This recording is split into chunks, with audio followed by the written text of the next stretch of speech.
नमस्कार, आप देख रहे हैं एनसीएन टाइम। शुरुआत करते हैं आज की प्रमुख हेडलाइंस के साथ। मानसून के आने में देरी से अब नगरपालिका के जिम्मेदार अधिकारियों सहित जनप्रतिनिधियों की चिंता बढ़ने लगी है, क्योंकि आमजन की प्यास बुझाने वाले शहर के मुख्य जल स्रोत अब खाली होने लगे हैं। तो वहीं रामघाट बांध पर आज फिर 5 फीट पानी कालाघाटा डैम से लिया गया। मंदसौर जिले में मानसून आने में देरी के चलते अब पीने के पानी को लेकर जिला प्रशासन सहित जिले की नगरपालिकाओं के अधिकारियों की चिंता बढ़ने लगी है, जिसके चलते अब भगवान से भी जल्द अच्छी बारिश की कामना करने का दौर भी शुरू हो गया है। मंदसौर नगरपालिका अध्यक्ष सहित परिषद के कुछ पार्षद तो कुछ दिन पूर्व ही होरी हनुमान जी जाकर जिले में अच्छी बारिश की कामना करके आए हैं, तो वहीं अब बारिश में खेच के चलते शहरवासियों की प्यास बुझाने वाले शहर के मुख्य जल स्रोत सूखने लगे हैं, जिसके चलते अब चिंता और बढ़ने लगी है। मंगलवार को एक बार फिर कालाभाटा डैम से रामघाट पानी लेकर रामघाट को 5 फीट तक भरा गया है। अब इसके बाद कालाभाटा डैम में भी पानी कम हो गया है, जिससे नगर के जनप्रतिनिधियों सहित नगरपालिका के अधिकारियों के माथे पर चिंता की लकीर साफ दिखाई देने लगी है। तो वहीं रामघाट बांध पर चंबल का पानी भी पहुंच रहा है, जिससे शहरवासियों को एक दिन छोड़कर एक दिन पानी की सप्लाई की जा रही है। अगर जल्द ही बारिश नहीं आई तो आने वाले दिनों में जल संकट गहराने जैसी स्थिति भी निर्मित हो सकती है। देखिए, कल तक हमारे पास रामघाट पे लगभग 2.5 फीट के आसपास पानी था और कालाभाटा पे भी लगभग 2.5 फीट पानी था। जो आज सुबह की सप्लाई में रामघाट का पानी कम हो गया था, तो चूँकि हमारी सुबह की सप्लाई निपट गई, उसके बाद हमने वहाँ पे जो नियुक्त कर्मचारी उन्हें कहा कि वापस से कालाभाटा के आप वापस से गेट खोलें और रामघाट को लगभग 5 फीट तक भरें। तो अभी यह कार्रवाई चल रही है।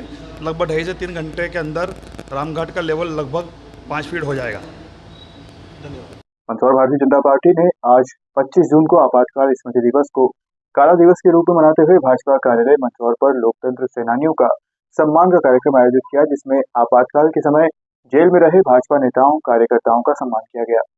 मंदसौर जिला भाजपा कार्यालय पर आज भारतीय जनता पार्टी जिला मंदसौर द्वारा आपातकाल स्मृति दिवस के अवसर पर जिला भाजपा कार्यालय मंदसौर पर लोकतंत्र सेनानियों एवं लोकतंत्र प्रहरी परिवारों का स्वागत सम्मान समारोह आयोजित किया गया, जिसमें पूर्व प्रधानमंत्री इंदिरा गांधी के समय आपातकाल लगाकर कई भाजपा कार्यकर्ताओं को जेल में डाल दिया गया था, जिसके चलते भाजपा द्वारा आज का दिन काला दिवस के रूप में मनाते हुए लोकतंत्र सेनानियों एवं लोकतंत्र प्रहरी परिवारों का स्वागत सम्मान समारोह कार्यक्रम किया गया।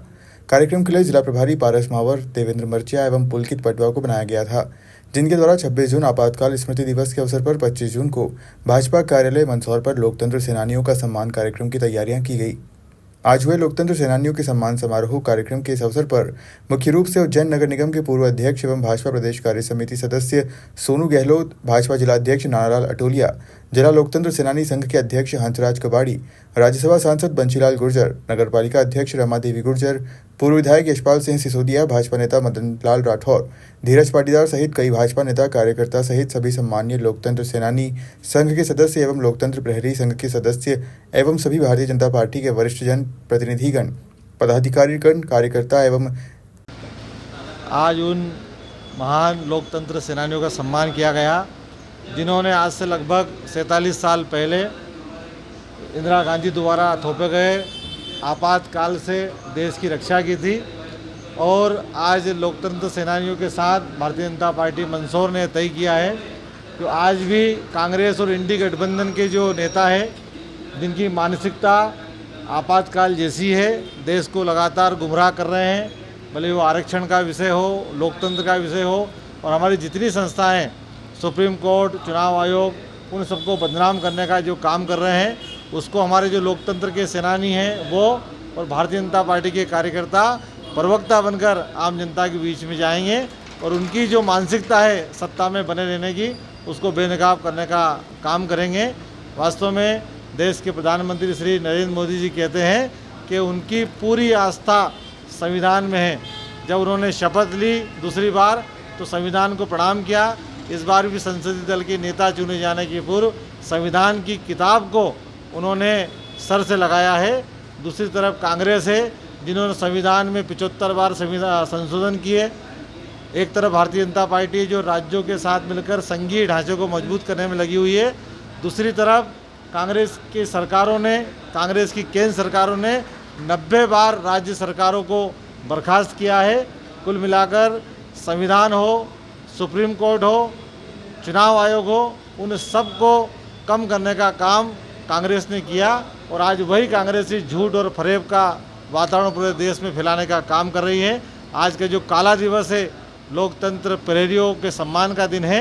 और आज का दिन इंदिरा गांधी के उस क्रूर शासन को भी याद करने का दिन है, जिन्होंने इस देश के संविधान को बदला, मीडिया पर प्रतिबंध लगा दी, प्रेस के ऊपर प्रतिबंध लगाया था। तो मुझे लगता है कि आज के दिन से भारतीय जनता पार्टी के सब कार्यकर्ता संकल्प लेंगे और आने वाले समय में कांग्रेस को बेनकाब करने का काम करेंगे। क्या उद्देश्य? देखिए, आज 25 जून है और 25 जून 1975 को इस देश में आपातकाल लगा था। तत्कालीन प्रधानमंत्री इंदिरा गांधी जी के द्वारा आपातकाल लगाकर भारतीय जनता पार्टी पूरे देश में, चूँकि आपातकाल इस स्थिति में लगा कि सब नेताओं को, किसी भी कोई पार्टी नहीं देखी गई, सब नेताओं को, कांग्रेस के अलावा जितने भी नेता, जितनी भी राजनीतिक पार्टियों के नेता थे, उनको रात के समय, दिन के समय पकड़ के जेल में डाल दिया गया और एक तरफा तानाशाही इंदिरा गांधी जी की सरकार ने करी।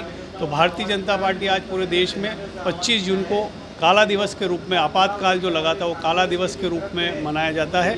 आज इसी जो संदर्भ में भारतीय जनता पार्टी जिला मुख्यालय पर भी जो मीसाबंदी थे, जो उस समय 19 महीने जेल में रहे, ऐसे जो मीसाबंदी है, जो लोकतंत्र सेनानी है, उनके परिवार का आज स्वागत कार्यक्रम रखा है और जो नई पीढ़ी है, उस नई पीढ़ी को बताने का प्रयास किया जा रहा है कि जो लोकतंत्र सेनानी है उनके द्वारा बताया जाएगा किस प्रकार आपातकाल लगा था और किस स्थिति में इंदिरा जी की सरकार, कांग्रेस सरकार ने अत्याचार किए, उस विषय को लेकर आज बातचीत होगी और इसी प्रकार का आज कार्यक्रम आयोजित किया। प्रति मंगलवार को होने वाली मध्य प्रदेश सरकार की जनसुनवाई में आज मंदसौर सुशासन भवन में जिला कलेक्टर की अध्यक्षता में सभी विभागों के अधिकारियों की उपस्थिति में जिले भर से आए आमजन की समस्या को सुना गया, जिसमें कई तरह की समस्या के आवेदन आए, जिसे जिला कलेक्टर द्वारा संबंधित विभाग को हाथों हाथ शिकायत का निराकरण करने के आदेश देते हुए आमजन की समस्याएं सुनी। मध्य प्रदेश सरकार ने पूर्व में शुरू की गई जनसुनवाई कार्यक्रम आमजन के लिए वरदान साबित हो रही है। मंदसौर जिले में भी प्रति मंगलवार को सुशासन भवन में होने वाली जनसुनवाई में कई परेशान पीड़ित लोग परिवार सहित अपनी फरियाद लेकर जनसुनवाई में पहुंचते हैं। मंगलवार को भी सुशासन भवन में जनसुनवाई का आयोजन हुआ, जिसमें जिला कलेक्टर की अध्यक्षता में सभी विभागों के अधिकारी जनसुनवाई में मौजूद रहे। जनसुनवाई में फरियाद लेकर आने वाले वह परेशान लोग होते हैं जिनकी सुनवाई उनके गांव, नगर, शहर के विभागों में नहीं होती है और वह परेशान होकर आखिरकार मध्य प्रदेश सरकार द्वारा चलाई जा रही जनसुनवाई में अपनी फरियाद लेकर पहुंचते हैं, जहां स्वयं जिला कलेक्टर द्वारा आमजन की न सिर्फ आवेदन लेकर समस्या सुनी जाती है, बल्कि जनसुनवाई में मौजूद संबंधित अधिकारी को तुरंत आवेदन पर कार्रवाई के लिए निर्देश किया जाता है। इस आशा के चलते आज मंगलवार को भी सुशासन भवन जिले भर से कई पीड़ित लोग आवेदन लेकर जनसुनवाई में पहुंचे, जहां जिला कलेक्टर द्वारा उनकी बात को सुना गया। संपत भाई कहाँ से आए? नारायणगढ़ से। क्या मामला है आपका? अब मेरे खेत में रात को 1:30 बजे कब्जा किया सुंदर भाई और राकेश सर यादव ने, पिता भेरूलाल जी यादव ने परेशान कर दिया। 1 महीने से दौड़ भाग कर रहे, फिर भी रात को आज जाके ने मोहरम डाल दिया मगरे से लाके। कौन है ये ईद समाज की यादव। किसने कब्जा किया है? ये अपने खेत में सुंदर मैडम ने। कौन है मैडम? शिक्षा टीचर, शिक्षा राकेश सर भी शिक्षा टीचर, और धमकाते हैं, मारने की धमकी देते, बार बार आके मारने की धमकी देते हैं। 10 से 15 जने आके ने मोहरम डाला है, जेसीपी और डंपर से। क्या चाहते हो आप चाहते हैं कि उठवाना हमारे खेत में से मोहरम, उठवाना हमारी निजी भूमि है। जनसुनवाई में आए हो? हाँ, जल्द कलेक्टर साहब से मिल लिया आप? मिलिए। क्या बोला कलेक्टर साहब ने? नहीं, वो आवेदन दिया, अभी तो मिले नहीं, आवेदन दिया। परेशान हो गए, 1 महीने से दौड़ भाग कर रहे, फिर उसके बाद में हमें नींद आ गई और 1:30 बजे आके फिर मोहरम डाल दिया। दीपक भावसार। दीपक जी कहाँ से आए आप? खानपुरा से। क्या परेशानी आ रही है? परेशानी ये है कि आपत्ति लगने, नगर पालिका में आपत्ति लगने के बाद में भी नामांकन हो गया है फर्जी वसीयत के आधार पर। हमने कोर्ट में चैलेंज किया वसीयत को, कोर्ट द्वारा वसीयत खारिज हो गई, उसके बाद भी रिकॉर्ड से नाम हटा नहीं रहे हैं। हमें 6 महीने से परेशानी आ रही है, हमारी कोई सुनता ही नहीं। अभी जनसुनवाई में आवेदन दिया? जनसुनवाई में आवेदन दिया हमने। क्या बोला कलेक्टर साहब ने? कलेक्टर साहब ने बोला कि वो फिर देखेंगे इस कार्रवाई को और फिर बुलाएंगे या फिर हमको फिर जाके से मिलना पड़ेगा उनसे। परेशानी आ रही है? परेशानी बहुत आ रही है सर। नीमच शहर के कैंट थाना क्षेत्र के अंतर्गत आने वाले गांव कनावटी में 21 जून को एक महिला की लाश उसी के घर में परिजनों को पड़ी मिली थी। प्रारंभिक तौर पर पुलिस को ही मामला हत्या का प्रतीत हो रहा था। इसी दौरान पुलिस ने जांच की और मंगलवार को इस हत्याकांड का पर्दाफाश किया। मामले में मृतका के पति को पुलिस ने गिरफ्तार किया है।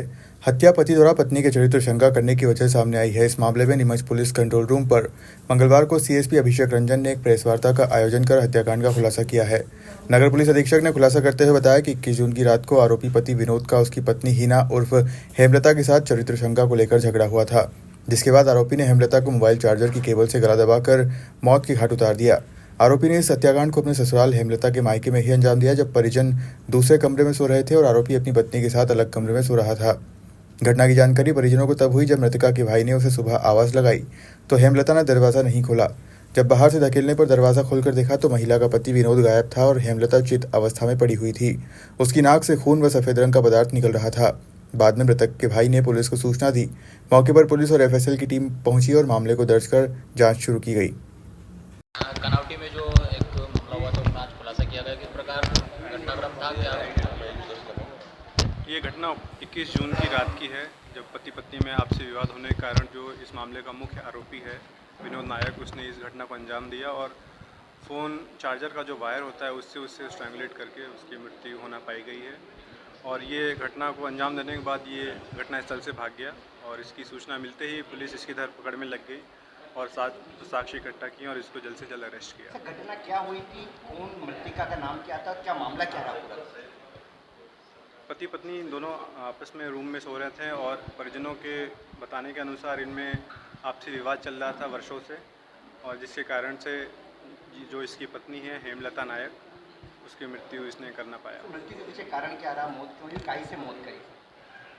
इसमें जो मृत्यु हुई है वो घटनास्थल पर जो मौजूद था मोबाइल चार्जर का जो वायर होता है उससे उसको स्ट्रैंगुलेट करा, जिससे कि उससे मृत्यु हुई है। कारण क्या रहा? कारण जो है इसमें आपसी पारिवारिक विवाद होने के कारण से इसमें घटना को हत्या के बाद आरोपी फरार हो गया था, कहाँ से गिरफ्तार कराया गया और क्या कुछ? घटना को अंजाम देने के बाद आरोपी तुरंत ही उस घटनास्थल से फरार हुआ और इसकी सूचना जब सुबह पुलिस को मिली तो पुलिस ने साक्ष्य इकट्ठा किए और इसकी धरपकड़ में लगी और फिर इसको अरेस्ट किया गया निम्बाहेड़ा से। ये रहने वाला निम्बाहेड़ा का है। हाँ, एफएसएल टीम ने अपने जो ऑपरेटिंग प्रोसीजर रहता है उसके तहत जो भी एविडेंसेस है वो कलेक्ट कर रहे हैं, जो कि फर्दर जो प्रोसिक्यूशन होगा उसमें वो एविडेंसेस को यूज़ करेंगे।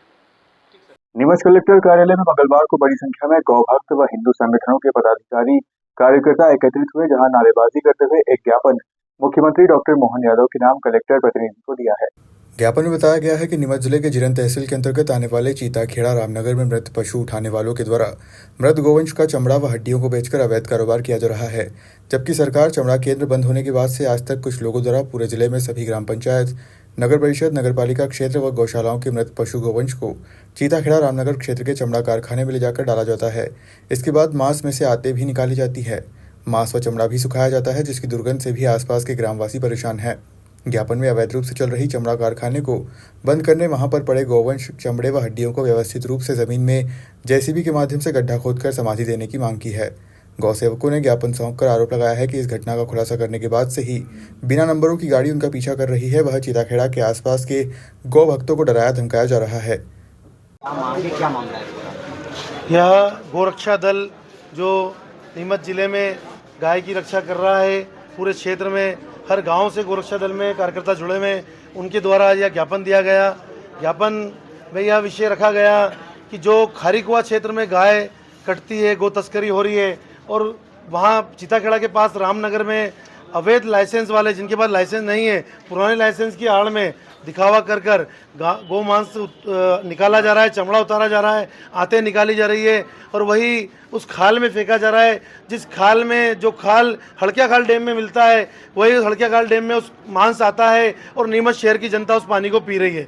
यह हमने मांग रखी है, माननीय कलेक्टर महोदय को ज्ञापन दिया है, माननीय मुख्यमंत्री महोदय के नाम का कलेक्टर था ज्ञापन यह, उसमें विषय रखा गया है कि अवैध कारोबार हटाया जाए और इनका इलाज किया जाए। जितने भी कसाई हैं इस क्षेत्र के, उनका बिल्कुल उन पर केस बनाए जाएं और उनके घर मकान ढहाए जाएं और उनको यहाँ से नीमच जिले से निकाला जाए। यूपी बिहार के गो तस्कर, कलकत्ता के, पश्चिम बंगाल के गो तस्कर यहाँ पर अवैध कारोबार आके कर रहे हैं और प्रशासन ध्यान नहीं दे रहा है। प्रशासन की लापरवाही के कारण हो रहा है। प्रशासन इसमें ध्यान दे, माननीय एसपी महोदय ध्यान दें और कार्रवाई हो, यह मांग गोरक्षकों द्वारा रखी गई है। आपने बताया कि गो तस्करों को डराया धमकाया जा रहा है, किस प्रकार के लोग हैं, क्या मामला है? जो गोरक्षा दल के सदस्य हैं वो लोग अभी क्षेत्र में घूमते हैं तो उनके पीछे ऐसी गाड़ियां आई कसाईयों की जो हथियारों से लैस थी और वह अकेले दुकेले थे, तो वह साइड हो गए। जब तक हमारे कार्यकर्ता पहुंचे वो लोग भाग गए जो लोग पीछा कर रही थी ऐसी गाड़ियां। आज के लिए सिर्फ इतना ही। आप देखते रहिए एसबीएन टाइम।